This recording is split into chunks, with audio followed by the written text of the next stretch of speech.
Crush, here is your Wednesday workout. This is the day of the week that I'm definitely looking for. This will be the most fun day in my terms. The bar muscle ups actually will be fun for me because I just enjoy that. I'm able to do them, but it'll be a really hard workout for me. This one's gonna be a fun workout for me. We'll warm up as a group, and then the strength part today is gonna be 10 rear foot elevated lunges holding a dumbbell or kettlebell. So what we'll do is we'll get out the benches, maybe the soft boxes, and you put your foot up on your rear foot, your back foot up on that box or that bench, and then you'll hold in each hand a pair of dumbbells or kettlebells, whatever you choose. Go really light to start and add weight as you go. You'll put your other foot out there pretty far in front. If you put it too close and your feet are really close together, if you're really close to the bench, a lot of times it makes your knee really travel really far forward. And ideally when we're doing these, hopefully we're hitting the back side of our legs, our hamstrings and our glutes. And to do so, a really long lunge requires you to recruit that muscle group more. A lot of us in here are quad dominant. I read something really interesting the other day where you're not quad dominant, you're hamstring weak. That's a great way of looking at it. I know I'm probably definitely hamstring weak. That's why my deadlift is terrible. And this is a great way to work on building some strength in the hamstrings and glutes without putting a heavy load on your spine or doing heavy squats. We're gonna do lots of reps.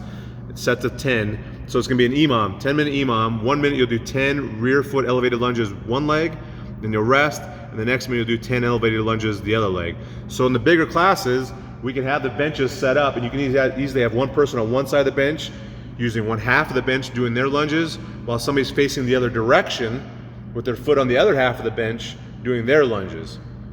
You do not need to get your back knee, the foot that's on the bench. Let's say my left foot is on the bench. My left knee does not need to touch the ground. Some people are able to do that, just get as low as you can, and hopefully you get heavy holding whatever it is by that fifth set. That doing 10 lunges is just challenging. People that have been members of the gym, we've definitely done these before in many shapes and forms of fashion. We've had a lunge month where I did various lunges off plates, on benches, etc., rear foot elevated, step ups. Those that haven't done it, it can get really challenging, and I'm guessing you'll get sore from it, especially when we get to part two. Part two is every 90 seconds for 10 rounds, so 15 minutes of 30-second wall sit, and then you jump up and do 1 clean and 4 front squats. So as soon as you get off the wall, you go straight to your bar, do 1 clean and 4 front squats. 1 clean means you're squatting, so you're doing 5 total squats.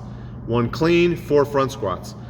I'll leave it up to you. You can start light and stay light. You can start light and add weight and end up heavy. You can start moderately heavy and get heavier. You can start heavy and stay heavy. But the goal is to be able to do the 30-second wall sit, come right off the wall, grab your bar, do your clean and your 4 front squats. 4 additional front squats. Depends how you look at it. 5 total squats.